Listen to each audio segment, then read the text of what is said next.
Back when I was a student, I used to work as a bartender in a nightclub here in Liverpool. Most places kicked out at about 2 a.m., but we stayed until about 6 a.m. and just mopped up all the business that came spilling out of the other trendier places. This meant that we got some absolute messes propping up our bar on a nightly basis, and you could roughly divide the idiots that patronized us into 4 categories. 1. Happy drunks, occasionally annoying but generally favorable. 2.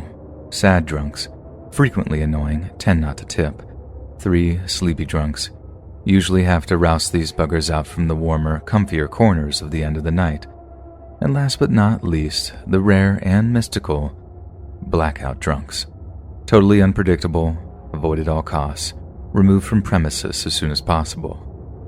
When I say blackout drunk, I don't necessarily mean people who just got too drunk to stand up and end up passing out. No. Blacking out when drinking is an actual medical thing. Don't quote me on the ins and outs, but from what I understand, some people have a very particular reaction to alcohol. Not all the time, just some of the time, and it causes a complete mental break. People can do outrageous things and have no memory of it whatsoever. They have zero inhibitions, zero social cues. The car is driving, there's just no one at the wheel. Now you see how dangerous that can be and why I added the whole removed from premises type thing. So the stage is set for my scariest post-work encounter ever. It's been a quiet night. People are coming and going in dribs and drabs, and we get this one guy who comes in dressed in what look like work gear. He seems a bit worse for the wear, but more like he just had a rough day, so my colleague gives him the benefit of the doubt and gives him one last pint of lager for the road. Maybe an hour after, he's leaning up against the bar, staring into space, with this glassy, watery look in his eyes. Classic blackout case. Not falling down drunk, still semi-lucid, but there's just no one behind the eyes. We're close to closing anyway, so I prompt the door staff to come over and ask him to leave. He seems a bit confused at first, but soon complies and he's out the door. No drama. We close, do a really quick clean down, and we're all out the doors about 45 minutes later. I usually walk all the way home since it's only a fairly short distance and the area tends to be completely deserted at the time of morning. Only on this occasion, our blackout drunk friend is sitting on a wall on the opposite side of the street, just staring into space like they always end up doing. But as I'm looking at him with a bit of concern, wondering how he's going to get himself home, he looks up at, notices me, and then immediately starts crossing the road towards me. He doesn't engage though. He just stays behind me on the pavement, following at a steady pace. I'm getting increasingly frightened, and I'm trying to keep my cool, but I can actually hear his footsteps getting louder and louder on the pavement behind me. So I pull out my phone and fake a call with my boyfriend. I was single at the time, saying I was about to catch the bus home. But what's that? You want to come and give me a lift? You'll be here any second because you're already in the area? Okay, thanks, babe. You're the best. Then, heart pounding, I walk about 50 meters to the nearest bus stop and plonk my butt down on the bench. Blackout guy hangs around for a bit, not looking like he's doing anything in particular, but I know what he's hanging around for, and it's scaring the bejeebies out of me. But thankfully, with a bluff of my boyfriend coming to pick me up having apparently worked, he starts shuffling off along the road and eventually out of sight. Only trouble was, he walked the same way I needed to get home, but it was no massive issue. I could just hop the first bus, it was due in like 15 minutes, and take the L for the bus fare, but I'd definitely get home safe and sound. Bus comes, I get on, take a seat, happy days. Next bus stop comes along, bus stops, only one passenger shuffles onto the bus and drops a handful of change into the little coin tray. I look up. Guess who it is? It's Blackout Guy, who without looking at me walks past and takes a seat just behind me. I'm just absolutely bricking it by this point and I've completely run out of ideas. I know the guy's going to get off at the same stop as me, follow me home, and then what? I lived alone at the time. I'd have been buggered. Out of pure nervousness, I remember checking my watch, and that's when I got the idea that saved me. Right by my flat, Immediately as you get off the bus, there's a Tesco Metro, and since it was just past 7 a.m., it would have just opened.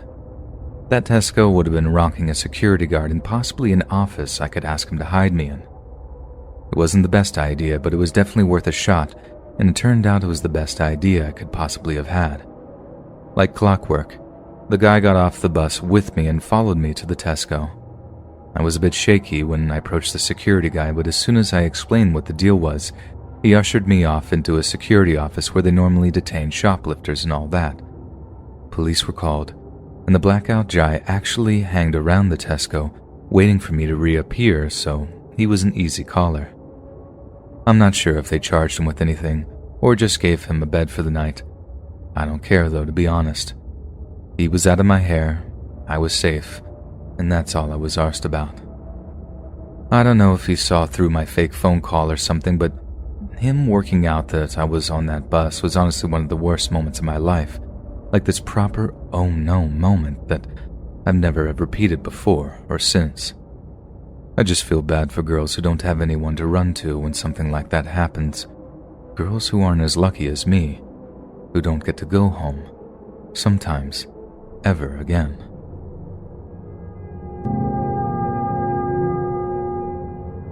I think I was about 19 or 20 when this happened. I was walking home after a night with the homies, and since I was feeling jolly, or high should I say, I decided to take the long way home. The long way home consisted of walking down this big old boulevard with some really nice big houses on it. I think they were all built around the turn of the century, and some of the ornate brickwork could make you feel like you've gone back in time if it wasn't for all the latest model Mercedes parked in the driveways. So I'm walking kind of slow, just sort of moseying down the middle section, which has all of these flower beds on it. Like I said, it's a real nice place. So nice in fact that a punk kid like me in skate shoes, a beanie, and a black hoodie doesn't fit in at all. Which is why, although I can't condone what happened next, I can kind of understand it. So as I'm walking, I'm like looking up at all the stuff carved into these strips of stone near the rooftops. Some got dates on them, some got carvings, when all of a sudden, I hear this dude like, Hey you, what are you looking at? I look down to see this dude sitting on the front steps of what I assumed was his house. I'm just minding my own business, not doing anyone any harm, so I kind of replied defensive like, Nothing. What's it to you? His response to that is to just get up off his butt and start marching towards me. And only then do I see how monstrous this dude really is. He's huge. I must have instinctively started backing up like, whoa dude, chill, but he just keeps coming. Gets right up in my face and starts growling these demands that I tell him what I was looking at. I just say like, The houses, dude. What do you want? And then for some godforsaken reason, what I thought would be a totally harmless answer turns out to send him into what I can only describe as a fit of rage. I don't care how big or scary anyone is. I don't have time for drama like that, so I just keep backing up until I'm a safe enough distance and then start walking away. But as I'm walking, I hear this horrible, distinctive click-clack that has me stopping dead in my tracks. The guy tells me to turn around, and my worst fears are confirmed. He has a gun pointed right at me, and he's telling me not to move. I've never been so scared in all my freaking life. Like I legitimately couldn't stop myself from shaking as the guy launches into a tirade about how his house has been targeted for burglary and blah blah blah. How the cops won't help, how guys like him need to take the law into their own hands. I sympathized. I totally did. I had my bike stolen when I was 12 by a kid that lived on my block. I had to watch him ride that thing around for weeks before he trashed it one day and just tossed it into the river. That guy was obviously at breaking point, ready to snap. The problem was he was about to snap on me and not an actual criminal. Thankfully, he calmed down a little, and after promising I'd never walk around that neighborhood at night anymore, he finally sobers up, lowers the gun, and lets me walk away. People make a big deal out of bad neighborhoods and how you shouldn't walk through them at night. But no one tells you about the good neighborhoods, because let me tell you, they can be just as dangerous. It was back in the summer of 1974, and I was 16 years old at the time. I had just attended a concert in the city with my friends Dave and John. The three of us were catching a train home. We had got off at our stop, and we began walking home down the main road, chatting about the concert and still buzzing from the cool vibes. It was around 12 a.m. and we were crossing at a main intersection. There wasn't much traffic around this time of night, and as we crossed the road, we suddenly noticed a beat-up brown-colored station wagon stop in the middle of the intersection right near us. His window was down and the driver was around 25 to 30 years old, and although he looked a little dodgy, we just assumed he was going to ask for directions, and so we just stood there waiting to see what this guy wanted, completely unaware of the sheer terror that was about to follow. In that very moment, the guy pulled out a pistol from his lap, and what he uttered next still gives me shivers to this day. He said in a calm tone, "Who wants it first?" We just froze in absolute shock and terror, and it took a few seconds for all the reality of this to finally sink in. We didn't even have time to exchange a look, and we all hightailed it across the intersection. As our footsteps thundered across the road, the sound of gunshots filled the air as we ran for those bushes. I was absolutely terrified, waiting for that bullet to hit me or one of my friends in the back. As we ran further into the park and mustered up the courage to look back, we could no longer see the car and breathed a sigh of relief. We all just stood there trying to get our breath back. Luckily, we all knew the area pretty well, and we decided to continue along the old gravel road that we knew would take us back towards our homes. As we walked down the path, our conversation was pretty minimal, as we were too preoccupied of the thoughts of what had just happened and how lucky we were. However, that feeling of relief didn't last very long. As we got near the end of the gravel road, I could make out a car at the very end, and I started to wonder to myself, could that be the guy? We kept walking, but then just like out of a scary movie, the car flicked on its headlights and started revving its engine, and under the dim lights of the street, my heart began to sink as I then realized it was the brown station wagon. We knew he could see us. He was waiting for us, taunting us. He must know these streets well and where each of the different roads would lead. Well, we didn't waste another second. We took off once again and jumped the fence of a neighboring house. We didn't stop, we just kept running and jumping all of the fences. I glanced toward the road many times and I would see his car screaming past. Each time we made it to a main road, we would see his car appear again and once again speed towards us, and we dove over fences and tried to find another way. This happened about 2 or 3 more times after that. Around 1:30 a.m., we got down the end of another side road, and we couldn't see at the time, but the fence we jumped was covered in barbed wire, and it tore our clothes as we slid down. I let out a few groans as it grazed my arm. We were now in some kind of paddock-type area, and we could faintly hear the screeches of his tires racing around trying to find us.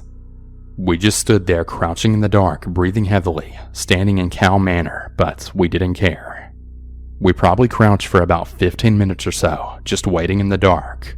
Figuring by now he must be gone, we made our way back onto the main road.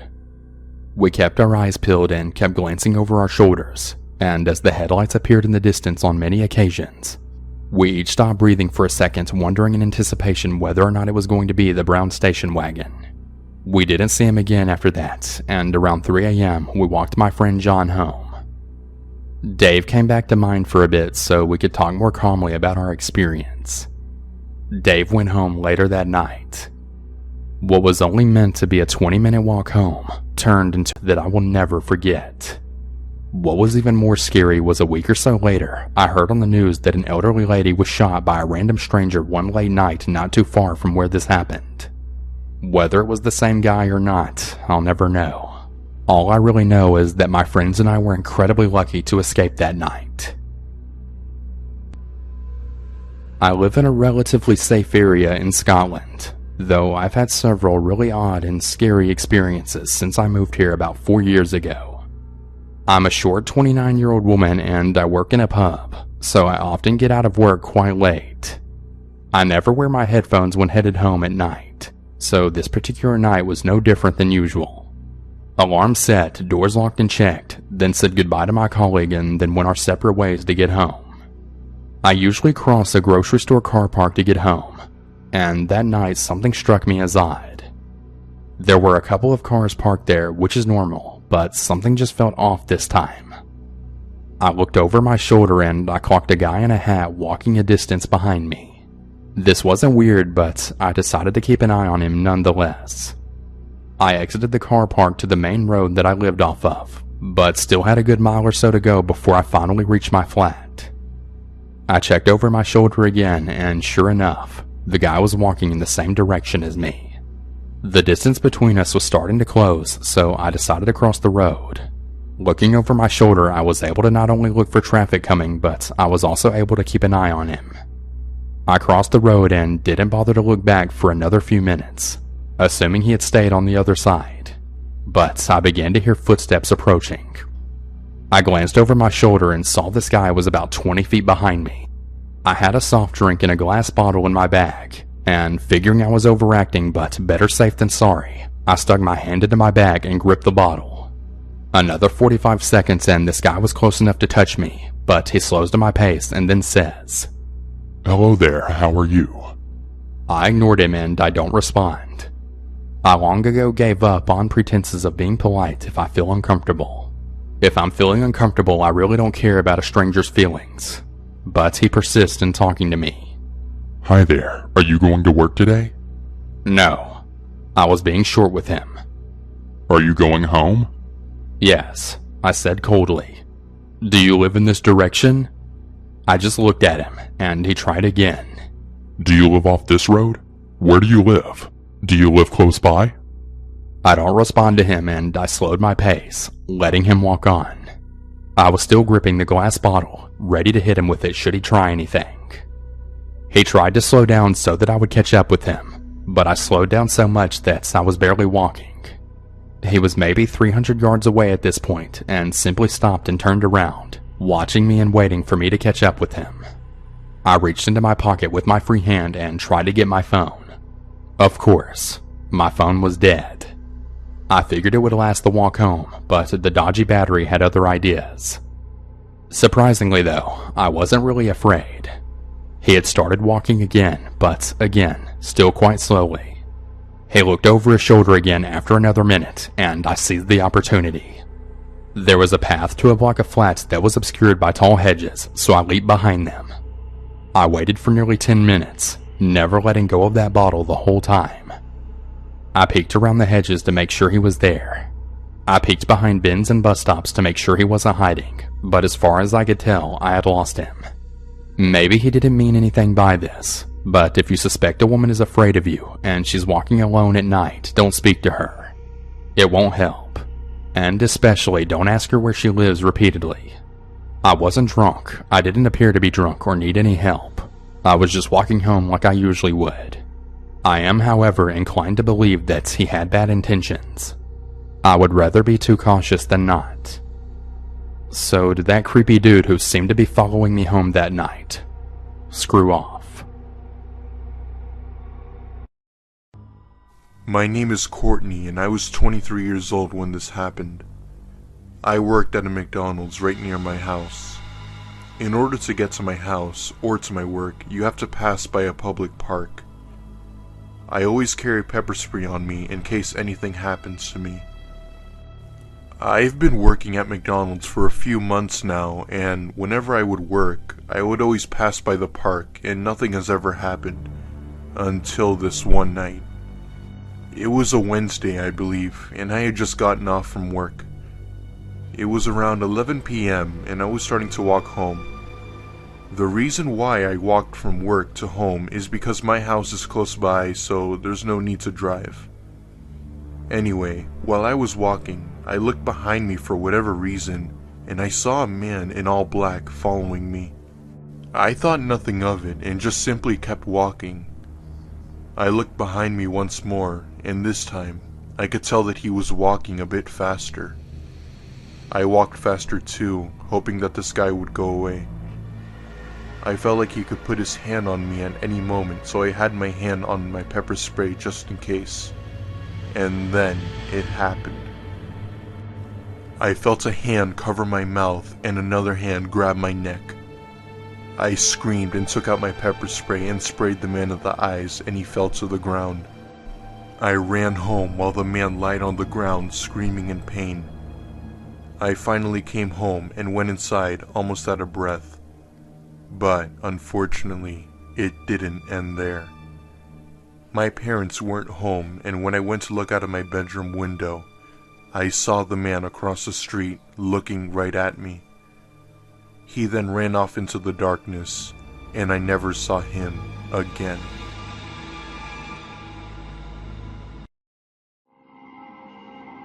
My name is Matthew, and this is the most horrifying experience I've ever had. This was something straight out of a horror movie. I lived in a rural town in California and worked at a local Domino's. I have to walk past some woods in order to get to my house. I've been working at Domino's since I was 17, and I am now 19. I have also been walking past the woods, and nothing strange has ever happened to me. Until today. So, my shift at Domino's ended at 7:30, a bit later than my normal time I get out. So I'm walking, and I could see the woods maybe a few miles up ahead. Finally, I get to the woods, and I'm on the side of the road. To get a better idea of where I was, imagine a road and trees on both sides. Now, there are barely any cars or people on the road at this time. Keep in mind that it's getting dark and you only have very little light, so it really added to the creepiness. Anyway, as I was walking, I thought I could hear something coming from the trees. I looked, but I didn't see anything. I continued walking when a rock was thrown at me and landed right in front of me. I then turned around and looked to the trees, and I could see someone waving at me. It was dark, so I couldn't see who it was or how they looked. I asked, hey, do you need something? He responded in a loud whisper and said, "Hey, come over here. I want to show you something." I told him that I had to get home and that I couldn't be late. He responded saying, "Oh, don't worry, it will only take a second. I really need your help with something." I told him I'll help, but I only had a minute. He said a minute is all it will take. I took a deep breath and walked over to him. He said that he found a man-made hole dug in the ground and wanted to see what was down there and that he didn't have a light. I told him I would shine my light with my iPhone down there to take a look. Doing that was the biggest mistake I've ever done. I walked over and stood by the hole with the man behind me. Before I was about to shine the light, the man pushed me down the hole. I fell about 20 feet and landed on something soft. I started cussing and screaming at the man, but I didn't see him. I stood up and I could feel the soft thing I was on. I had to see what I was standing on. I shined the flashlight on my phone and shined it down. I felt like my whole world had been shattered. The light revealed the body.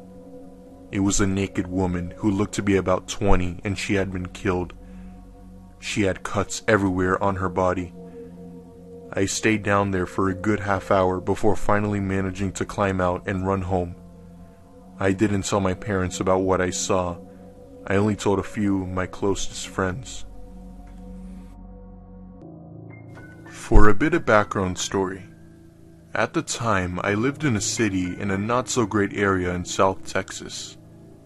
I was walking home from my friend's house since my mom wanted me home by 10. To get to my house, you have to go through a tunnel. I've been through the tunnel before, and nothing too strange has ever happened. I mean, you would see maybe some people doing drugs or something, but nothing too major. However, this night was absolutely horrifying. I was walking through the tunnel when I heard someone falling behind me. It was some guy. There were some dimly lit lights in the tunnel so I could see him. He then started to walk faster towards me, and when all of a sudden he came to my right and said, "Hey, you're really pretty. You want to hang out sometime?" This guy looked to be about 30, and I was 18 at the time, so I politely told him that I was only 18 and that I had a boyfriend. He responded and completely ignored what I said. He said, "So, can I have your number?" I told him no and to please leave me alone. He seemed to get the hint, and so he walked back. While I was walking, I could see the end of the tunnel that would turn onto my street. Then, I felt two hands grab around my neck and squeeze tight. I tried punching the man, and he let go of my neck and tried to grab my hands, but I managed to cut him with my pocket knife. He then fell to the ground and screamed in pain. I ran as fast as I could out of the tunnel and onto my street. I then lost him and walked to my house. When I got inside, I fell to the floor, bawling my eyes out. I explained to my parents and they called the police, but they couldn't find the guy. I now carry pepper spray on me, and my boyfriend sometimes walks with me through the tunnel. I haven't seen that man since, and I hope I never do.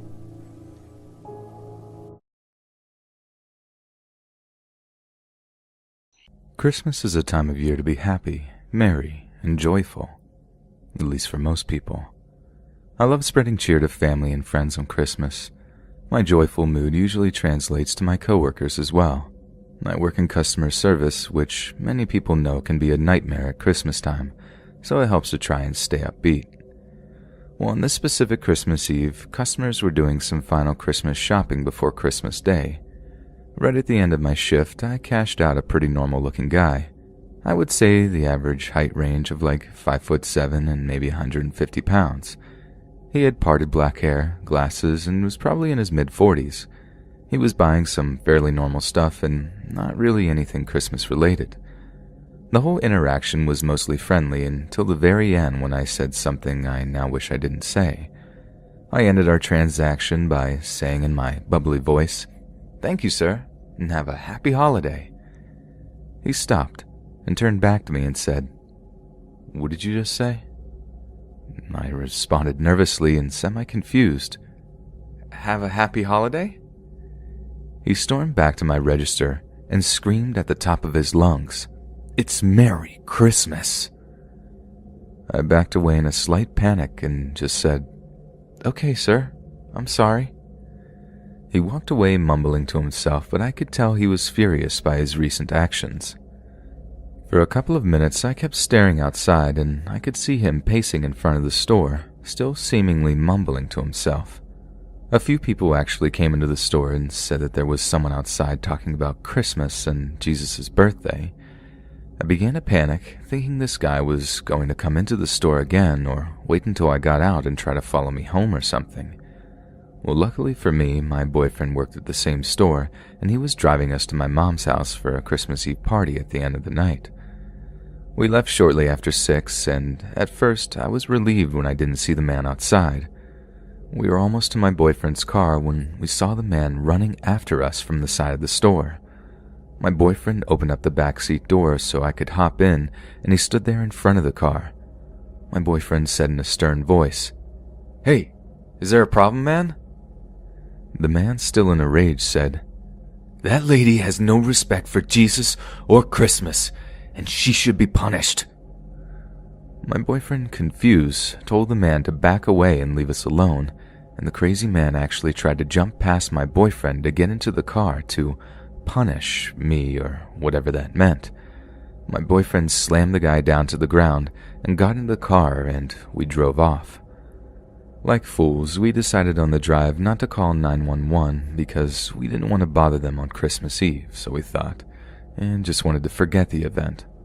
On December 26th, we did alert our store manager of the situation so we could call the police if the guy ever came back into the store. I still work at the store, and almost a year later, I have never seen that man again. I can say for certainty that I will never say happy holidays again.